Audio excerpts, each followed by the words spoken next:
헤어진 전 여친은 나한테 왜 연락을 했을까? 왔다 간 흔적이 남아. 이유는 단 하나, 100%입니다. 이 여자분은 왜 결혼을 후회할까요? 여자 나이 30대 후반. 일단 결혼해. 일단 애를 낳아. 예, 여러분 안녕하십니까? 오늘은 즐거운 수요일입니다. 제가 오늘은 KBS 생방송을 마치고 바로 사무실로 복귀를 해서 약간 메이크업을 하는 상황이에요. 평소랑은 좀 달라 보일 수 있습니다.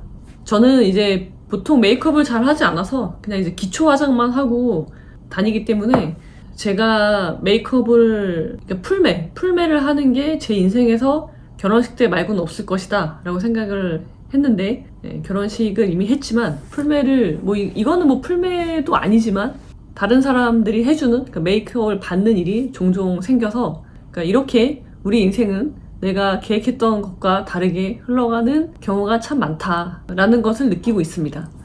자, 여러분, 제가 오늘 드리고 싶은 말씀은요, 결혼한 전 여친은 왜 나한테 연락을 했을까? 입니다.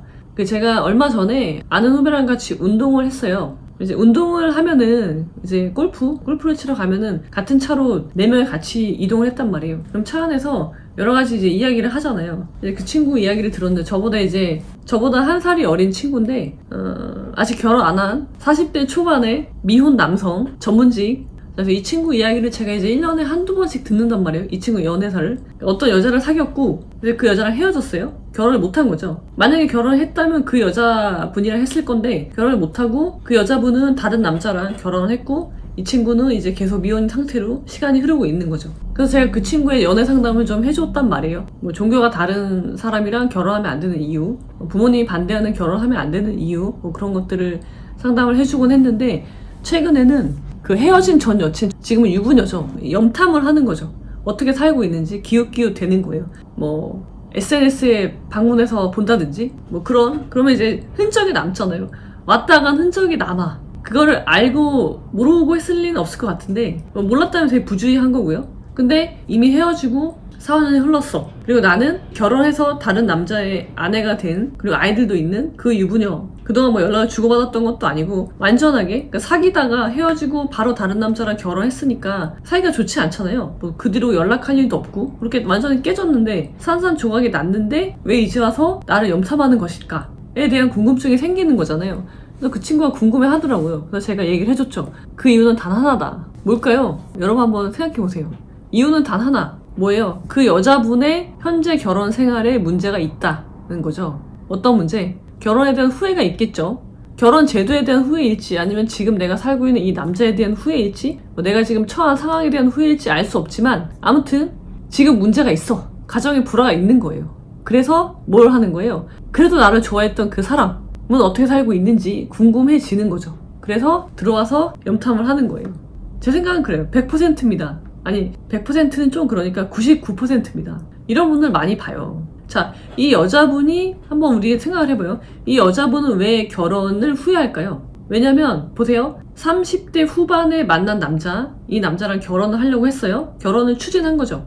결혼을 목표로 주로 사람을 만나는 시기예요. 여자 나이 30대 후반, 남자도 물론 마찬가지고 결혼이 목표야. 근데 이 사람의 조건이 나쁘지 않아. 그래서 난 얘랑 결혼을 할 거야. 근데 얘가 결혼을 서두르지 않는 거죠. 이 남자가. 그래서 어떻게 해요? 결혼을 하지 않아. 그냥 이런 거죠. 야, 나는 너랑 결혼하려고 만나는 건데 네가 결혼할 생각이 없으면 헤어져. 라고 헤어지는 거죠. 그 다음에 어떻게 해요? 그 다음에 나는 목표가 결혼이니까 결혼할 상대를 찾는 거예요. 적당한 사람을 만나고, 그리고 그 사람도 나랑 결혼할 생각이 있어. 그래서 결혼을 하게 되는 경우가 굉장히 많거든요.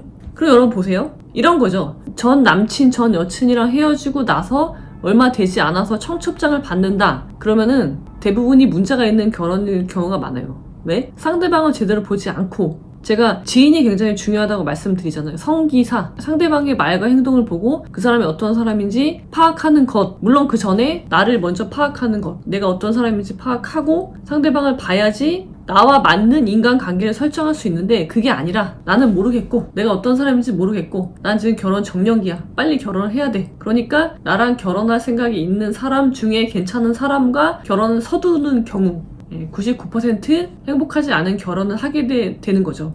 그렇게 일단 결혼을 해.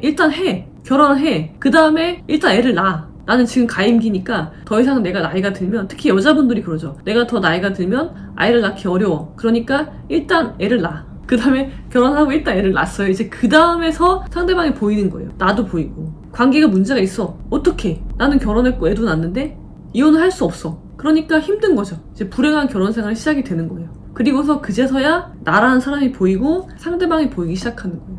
근데 이미 늦었죠. 물론 사실 그때도 늦은 건 아닌데 나는 이미 늦었어. 이 관계를 더 이상 돌이킬 수 없어라고 스스로 생각하게 되는 거죠. 스스로 선택, 해결책을 차단해요. 그리고서 과거에 대한 후회, 미래에 대한 걱정으로 현재를 살 수 없는 우울증이 시작이 되는 거죠. 그러면서 과거에 나를 좋다고 했던 그 사람, 결혼까지 할 뻔했던 그 사람을 생각하면서 몰래 염탐하는 것으로 스스로 위안을 삼는 거죠. 거기서 더 나아가면요. 만약에 상대방이 헤어진 전 남친 여친이 거기에 응하잖아요. 그러면 어떻게 되는 거예요? 그게 불륜이 되는 거예요. 여러분들 그런 사람이 없을 거라고 생각하시지만 현실에서 있습니다. 결혼 전에 사귀던 남자, 여자한테 연락을 해서 다시 만나고 마치 무슨 아름다운 사랑인 것인 양 불륜을 하는 분들이 있는데 그러시면 곤란합니다. 여러분 특히 제가 말씀드리고 싶은 거는 누군가랑 헤어지고 나서 홧김에 아니면 뭐 불안해서 성급하게 결혼하시는 분들 매우 위험한 상황이에요. 일단 스톱하고 결혼이 목적이 되어서는 안 된다. 사람을 만나는 데 있어서는요. 저 사람을 통해서 나를 알고 상대방을 아는 과정이 연애인 거지 연애의 목적이 결혼이 아니라고 제가 누누이 말씀을 드렸죠. 성급하게 결혼하시면 결과는 불행한 삶이 나를 기다리고 있다라는 것을 명심하시기 바랍니다. 그리고 헛똑똑이들을 위한 결혼 수업을 꼭 결혼하기 전에 이 수업을 듣고 결혼하시기를 추천드립니다. 여러분의 인생을 구원해 줄 겁니다. 자, 그럼 여러분 오늘은 여기까지. 가시죠. 변호사입니다. 뭐 아무 멘트가 없으면 없잖아요.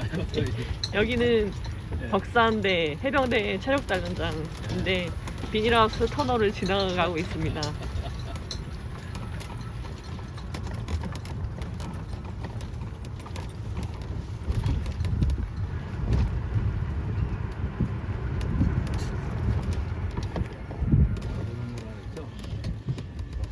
아까 너는 나가? 노란 거라는 거예요?